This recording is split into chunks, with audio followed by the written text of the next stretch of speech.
नमस्कार। बीमा करवाते समय वो जो मोटे मोटे कागज मिलते ना, पॉलिसी डॉक्यूमेंट, फॉर्म्स वगैरह, हम अक्सर उन्हें बस फाइल में डालकर भूल जाते हैं ना। हाँ बिल्कुल, लगता है बस एक फॉर्मेलिटी है। लेकिन आज हम इन्हीं बीमा दस्तावेजों पर थोड़ी गहराई से बात करेंगे।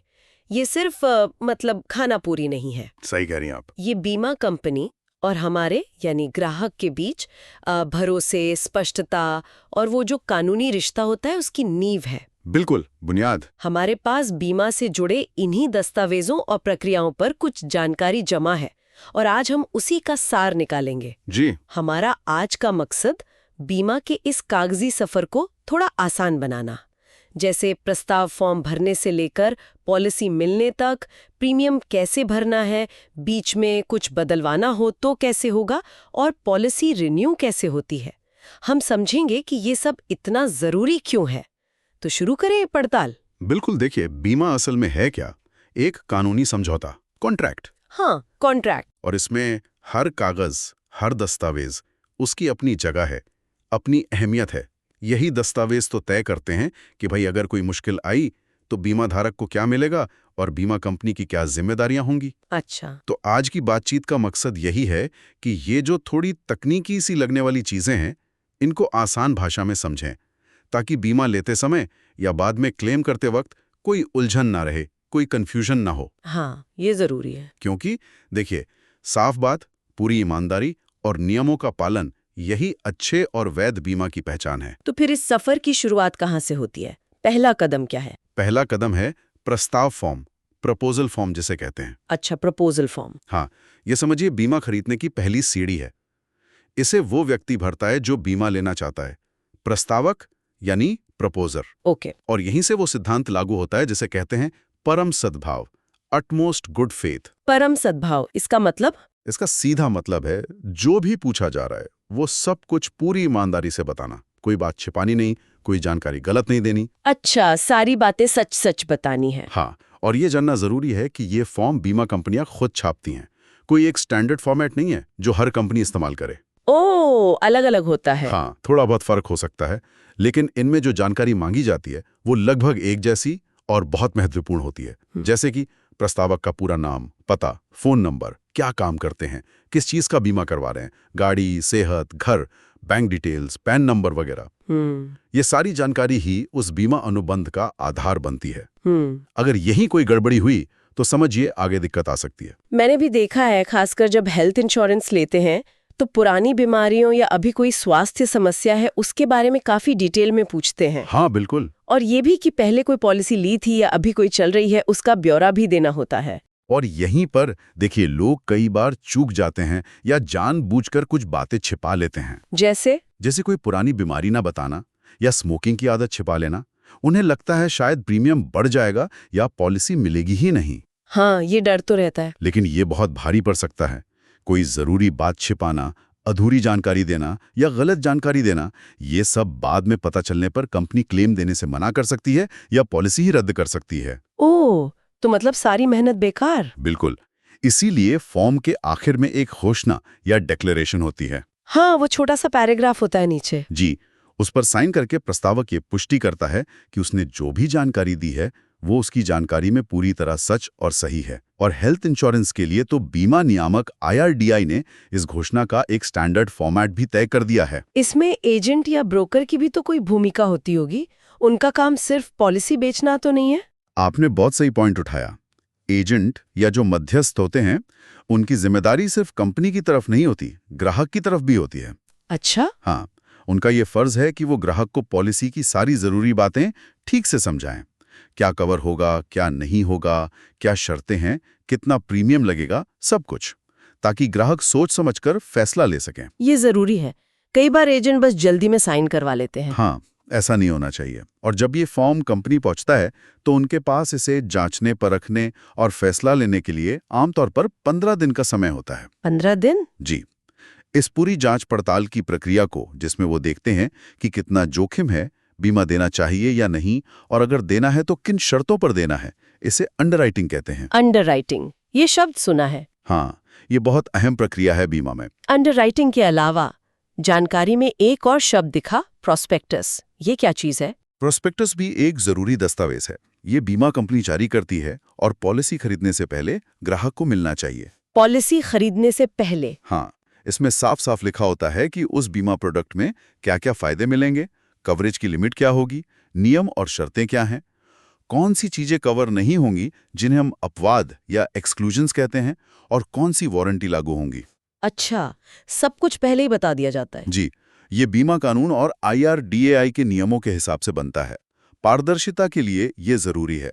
इसमें एक और महत्वपूर्ण बात लिखी होती है, अगर आप पॉलिसी के साथ कुछ एक्स्ट्रा फायदे यानी राइडर्स ले रहे हैं, राइडर्स? जैसे क्रिटिकल इलनेस राइडर या एक्सीडेंटल डेथ राइडर, हाँ बिल्कुल वही। तो उन सभी राइडर्स का कुल मिलाकर जो प्रीमियम होगा वो आपकी मूल पॉलिसी के प्रीमियम के 30% से ज्यादा नहीं हो सकता। ओह, ये भी एक नियम है। जी हाँ, ये नियम इसलिए है ताकि मूल प्रोडक्ट पर फोकस रहे। ठीक है, तो फॉर्म भर दिया, अंडरराइटिंग भी हो गई, कंपनी ने हाँ कर दी, अब अगला कदम जाहिर है पैसा देना होगा, प्रीमियम। बिल्कुल, प्रीमियम वो रकम है जो हम बीमा कवर के बदले में बीमा कंपनी को देते हैं। और ये सिर्फ एक लेन देन नहीं है ना? नहीं, बिल्कुल नहीं, ये कानूनी तौर पर बहुत जरूरी है।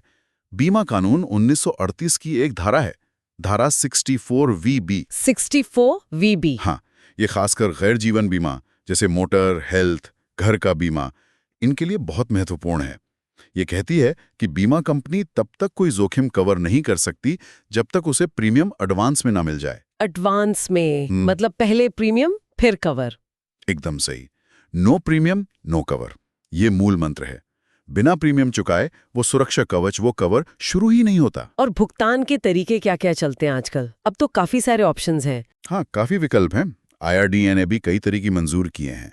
आप नकद दे सकते हैं, चेक से, डिमांड ड्राफ्ट से, पोस्टल मनी ऑर्डर से, credit card, debit card, online banking, mobile wallets, ये सब चलते हैं। लेकिन क्या इसमें कोई खास बात ध्यान रखने वाली है, जैसे कार्ड से पेमेंट करते वक्त? हाँ, एक जरूरी बात है। अगर आप क्रेडिट या डेबिट कार्ड से पेमेंट कर रहे हैं तो वो कार्ड या उससे जुड़ा बैंक खाता प्रस्तावक या पॉलिसी धारक के नाम पर ही होना चाहिए। मतलब मैं अपने दोस्त के कार्ड से अपनी पॉलिसी का प्रीमियम नहीं भर सकती? तकनीकी रूप से नहीं, इससे बाद में कोई कंफ्यूजन ना हो, इसलिए ये नियम है। पैसा सही सोर्स से आना चाहिए। और अगर एजेंट को प्रीमियम दिया जाए तो? कई लोग तो एजेंट को ही नकद या चेक दे देते हैं। हाँ, ये आम है। अगर एजेंट ग्राहक से प्रीमियम लेता है, चाहे नकद या चेक, तो उसकी ये जिम्मेदारी है कि वो इसे 24 घंटे के अंदर बीमा कंपनी के पास जमा करवाए। 24 घंटे के अंदर? इसमें छुट्टियां शामिल हैं? नहीं, बैंक और डाकघर की छुट्टियों को छोड़कर। नकद या चेक मिला, उसी तारीख से जोखिम कवर शुरू माना जाता है। अच्छा, ये तो ग्राहक के लिए अच्छी बात है। हाँ, और अगर डाक या मनी ऑर्डर से प्रीमियम भेजा गया है तो जिस तारीख को वो बुक या पोस्ट किया गया उसी तारीख से कवर शुरू माना जाता है। और मान लीजिए किसी वजह से प्रीमियम वापस करना पड़े, जैसे शायद पॉलिसी इशू ही नहीं हुई या ज्यादा प्रीमियम कट गया। हाँ, ऐसा हो सकता है। ऐसे में बीमा कंपनी रिफंड का पैसा सीधे बीमा धारक के बैंक खाते में ही डालेगी, NEFT या डायरेक्ट क्रेडिट से। सीधे बैंक खाते में, किसी और तरीके से नहीं? सामान्यतः नहीं। इससे पारदर्शिता बनी रहती है और पैसा सही व्यक्ति तक पहुंचता है। हालांकि वो जो एडवांस प्रीमियम वाली बात हमने की थी, उसके कुछ अपवाद भी हैं। अपवाद कैसे? जैसे जीवन बीमा में अगर पॉलिसी लंबी अवधि की है, मान लीजिए 12 महीने से ज्यादा, तो किश्तों में प्रीमियम भरने की छूट मिल सकती है। या फिर कुछ बहुत बड़े कमर्शियल बीमा होते हैं जहां प्रीमियम तुरंत तय करना मुश्किल होता है, वहां कभी-कभी बैंक गारंटी का विकल्प भी इस्तेमाल हो सकता है, लेकिन ये आम पॉलिसीज पर लागू नहीं होता। समझ गई। तो प्रीमियम भी भर दिया, अब हमें क्या मिलता है? वो सबसे जरूरी कागज। हाँ, अब मिलता है पॉलिसी दस्तावेज, द पॉलिसी डॉक्यूमेंट। यही है असली चीज, बीमा अनुबंध का पक्का सबूत, है ना? बिल्कुल, ये वो कानूनी दस्तावेज है जो साबित करता है कि आपके और बीमा कंपनी के बीच एक समझौता हुआ है। ये उसका प्रमाण है। और इसकी कानूनी वैधता के लिए कुछ और भी जरूरी है? हाँ, इस पर भारतीय स्टैंप अधिनियम 1899 के तहत जरूरी स्टैंप लगा होना चाहिए। बिना उचित स्टैंप के ये कानूनी तौर पर पूरी तरह मान्य नहीं माना जा सकता। स्टैंप ड्यूटी वाला स्टैंप? जी हाँ, और इसमें उस बीमा अनुबंध की सारी शर्तें, सारे विवरण लिखे होते हैं। इसमें होता क्या क्या है? ये अक्सर काफी मोटा सा बंडल लगता है कागजों का। हाँ, इसमें जानकारी काफी होती है और हर चीज जरूरी है। देखिए, इसमें सबसे पहले तो बीमा लेने वाले का नाम और पता होता है, फिर किस चीज या व्यक्ति का बीमा हुआ है उसका पूरा विवरण, जैसे गाड़ी है तो उसका नंबर, मॉडल वगैरह। सेहत का है तो व्यक्ति का नाम, उम्र। फिर आती है बीमा राशि यानी सम इंश्योर्ड, अधिकतम कितना पैसा क्लेम पर मिल सकता है, ओके। कितना प्रीमियम दिया गया है वो लिखा होता है।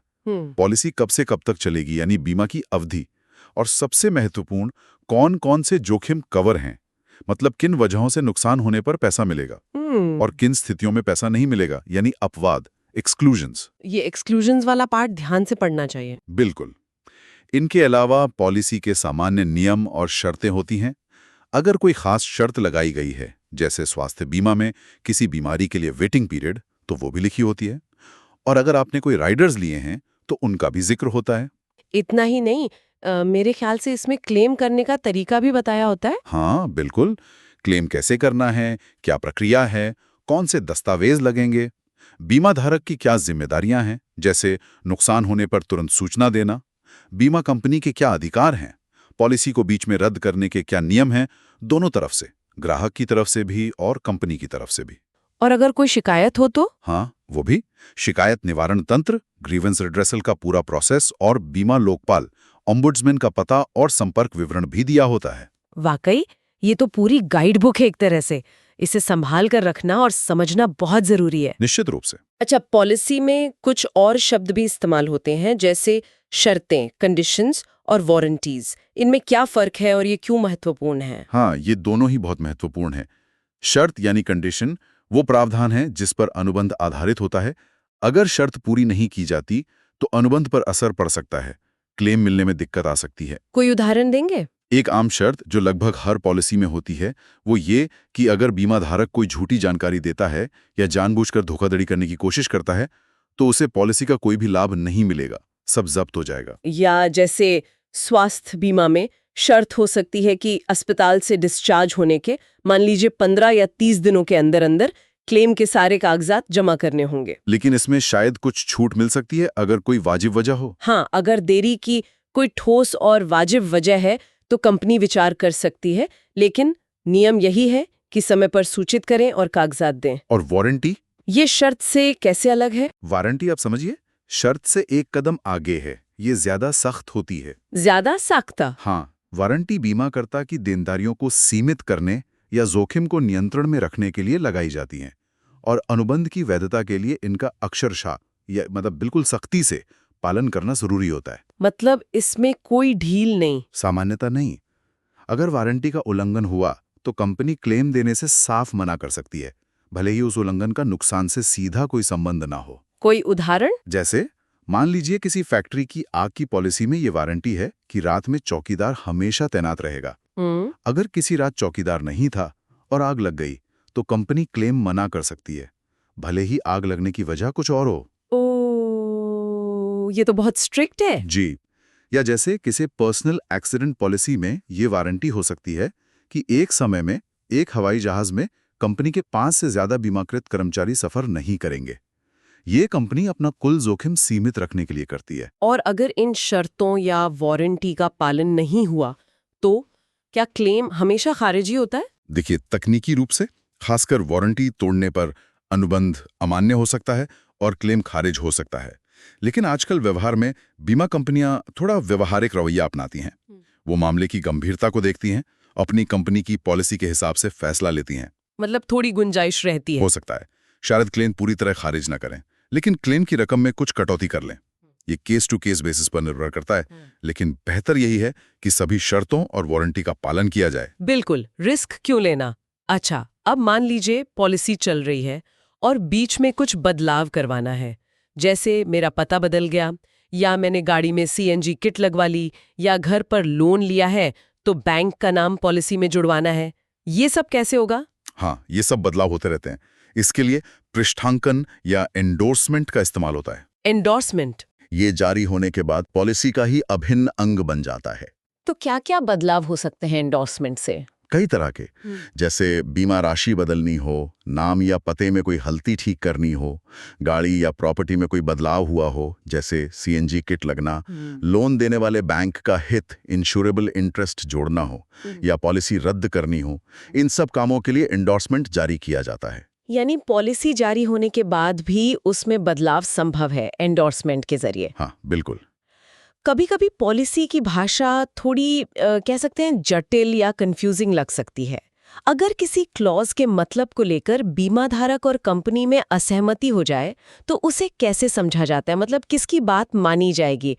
क्या इसके कोई नियम है? हाँ, बिल्कुल। कानून और अदालतों ने इसके लिए कुछ सिद्धांत तय किए हैं ताकि ऐसे विवाद सुलझाए जा सकें। सबसे पहला और अहम नियम है कॉन्ट्रा प्रोफरेंटम का सिद्धांत। कॉन्ट्रा क्या? कॉन्ट्रा प्रोफेरेंटम, इसका हाँ। मतलब है कि अगर पॉलिसी की भाषा अस्पष्ट है, यानी उसके एक से ज्यादा मतलब निकल सकते हैं, तो उसका अर्थ हमेशा बीमा धारक के पक्ष में निकाला जाएगा, क्योंकि पॉलिसी बनाई बीमा कंपनी ने है। अच्छा, ये तो ग्राहक के हक में है। जी। दूसरा नियम है कि अगर पॉलिसी में कोई बात स्पष्ट रूप से लिखी हुई है और कोई बात सिर्फ निहित इम्प्लाइड है या समझी जा रही है, तो लिखी हुई बात ज्यादा मान्य होगी। इसी तरह अगर फॉर्म पर या पॉलिसी में हाथ से कुछ लिखा गया है या टाइप करके कुछ जोड़ा गया है, तो वो पहले से छपे हुए स्टैंडर्ड टेक्स्ट पर भारी पड़ेगा। मतलब हाथ से लिखी या टाइप की गई बात ज्यादा महत्वपूर्ण मानी जाएगी। ओके, और एंडोर्समेंट का क्या? अगर एंडोर्समेंट में लिखी बात पॉलिसी की किसी पुरानी शर्त से अलग हो? तो एंडोर्समेंट ही मान्य होगा, क्योंकि एंडोर्समेंट बाद में जारी किया गया है और खास उसी बदलाव के लिए है। वो पॉलिसी के मूल क्लॉज को ओवरराइड कर देगा। समझ गई। मतलब जो सबसे ताज़ा, सबसे खास और सबसे स्पष्ट निर्देश है, उसे सबसे ज्यादा वजन दिया जाएगा। ये जानना तो वाकई जरूरी है। बिल्कुल। और ये भी याद रखना जरूरी है कि बीमा एक कमर्शियल कॉन्ट्रैक्ट है, एक व्यावसायिक अनुबंध है जिसे कानून लागू करवा सकता है। इसलिए समझौते का असली इरादा क्या था और उसका सही मतलब क्या है, ये पॉलिसी दस्तावेज और प्रस्ताव फॉर्म को पढ़कर ही तय किया जाना चाहिए, किसी की कही सुनी बातों या धारणाओं से नहीं। और भाषा तो ऐसी होनी चाहिए जो आम आदमी समझ सके, है ना? ऐसा ना हो कि सिर्फ वकील ही समझ पाए। हाँ, ये बहुत जरूरी है। बीमा नियामक IRDAI भी इस पर लगातार जोर देता है कि पॉलिसी की भाषा सरल, साफ और समझने योग्य हो। कोशिश यही रहनी चाहिए कि तकनीकी शब्दों का इस्तेमाल कम से कम हो और जहां जरूरी हो उनका मतलब स्पष्ट रूप से समझाया जाए, ताकि कोई भ्रम ना रहे। ये तो हुई पॉलिसी की बातें। अब आते हैं रिन्यूअल पर। ज्यादातर गैर जीवन बीमा पॉलिसियां जैसे गाड़ी या हेल्थ इंश्योरेंस 1 साल के लिए होती हैं। हाँ, वार्षिक होती हैं। तो क्या कंपनियां पॉलिसी खत्म होने से पहले याद दिलाती हैं कि भाई रिन्यू करवा लो? हाँ, आमतौर पर करती हैं। हालांकि ये उनकी कोई कानूनी बाध्यता या जिम्मेदारी नहीं है। अच्छा, कानूनी बाध्यता नहीं है। नहीं, लेकिन एक अच्छी ग्राहक सेवा के तौर पर और अपना बिजनेस बनाए रखने के लिए ज्यादातर बीमा कंपनियां पॉलिसी एक्सपायर होने से काफी पहले ग्राहक को नवीकरण सूचना, रिन्यूअल नोटिस भेज देती हैं। कैसे भेजती हैं? Email, SMS? हाँ, ईमेल से, SMS से या कभी-कभी डाक से भी, ताकि ग्राहक को याद रहे और वो समय पर रिन्यूअल करवा ले। लेकिन सिर्फ सूचना मिलने से तो काम नहीं चलेगा। कवर लगातार बना रहे, इसके लिए समय पर प्रीमियम भरना सबसे जरूरी है। बिल्कुल, जैसा हमने पहले भी जिक्र किया था, वो धारा 64VB, पहले प्रीमियम फिर कवर, वो यहाँ भी पूरी तरह लागू होती है। अगर पॉलिसी की आखिरी तारीख निकल गई और आपने नवीनीकरण का प्रीमियम नहीं भरा, तो आपका कवर उसी समय समाप्त हो जाता है। कोई ग्रेस पीरियड वगैरह सामान्यतः नहीं होता जीवन बीमा को छोड़कर। मतलब 1 दिन की भी देरी मतलब कवर खत्म? हाँ, फिर अगर उस दौरान कोई नुकसान हो गया तो क्लेम नहीं मिलेगा।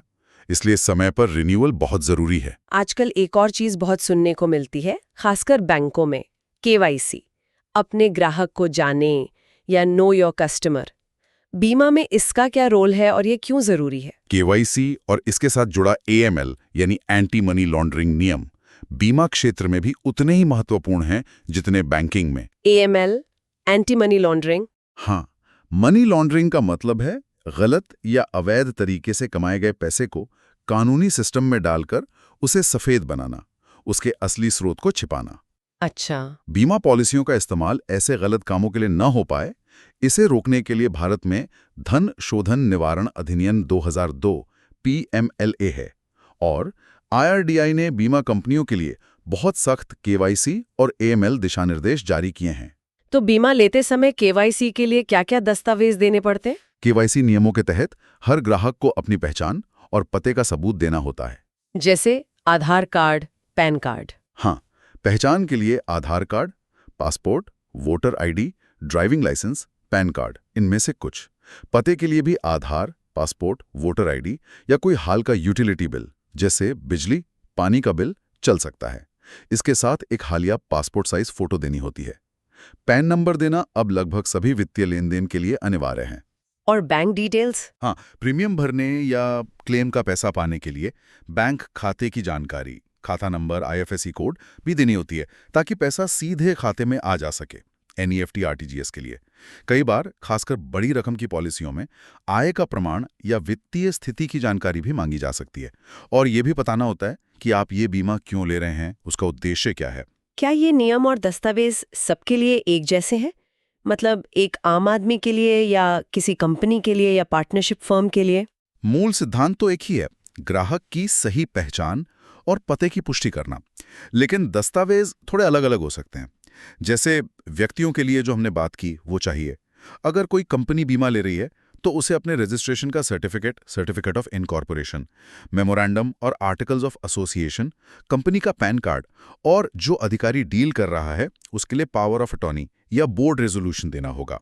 अच्छा। इसी तरह पार्टनरशिप फर्म के लिए registration certificate, partnership deed, partners और अधिकृत व्यक्ति की KYC, ट्रस्ट या फाउंडेशन के लिए ट्रस्ट डीड और संबंधित दस्तावेज जरूरी होते हैं। और ये सब जमा करने की जिम्मेदारी किसकी होती है, ग्राहक की या एजेंट की? एजेंट का काम होता है कि वो फॉर्म भरवाते समय ग्राहक से ये दस्तावेज मांगे और उन्हें वेरीफाई करके कंपनी तक पहुंचाए।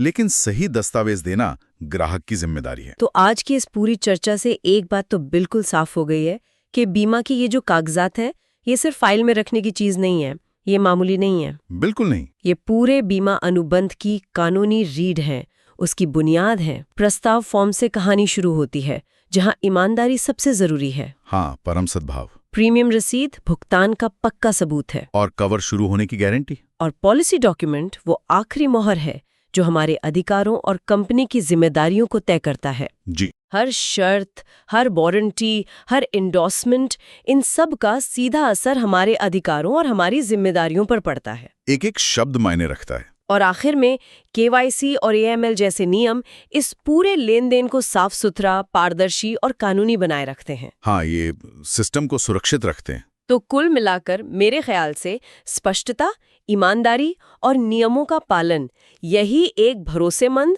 और कारगर बीमा रिश्ते की कुंजी है। बिल्कुल सही कहा आपने।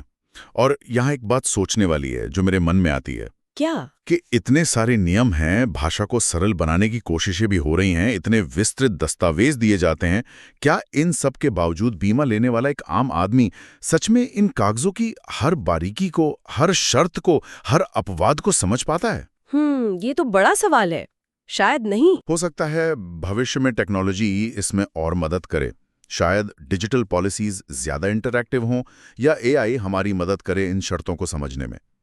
लेकिन जब तक ऐसा नहीं होता तब तक इन दस्तावेजों को ध्यान से पढ़ना, सवाल पूछना और जहां समझ ना आए वहां मदद लेना, यही सबसे अच्छा तरीका है किसी भी भविष्य के विवाद या निराशा से बचने का। सही बात है। ये सोचना जरूरी है कि बीमा कंपनी और ग्राहक के बीच समझ की इस खाई को, इस गैप को और कैसे कम किया जा सकता है, कैसे भरोसा और पारदर्शिता को और मजबूत किया जा सकता है। बिल्कुल। इसी विचार के साथ बीमा दस्तावेजों पर हमारी आज की ये गहन चर्चा यहीं समाप्त होती है। उम्मीद है कि ये जानकारी हमारे सुनने वालों के काम आई होगी। उम्मीद तो यही है। और अगली बार जब उनके हाथ में कोई बीमा पॉलिसी आए तो शायद उसे सिर्फ फाइल न करें बल्कि थोड़ा खोलकर देखने की कोशिश करें। धन्यवाद। धन्यवाद।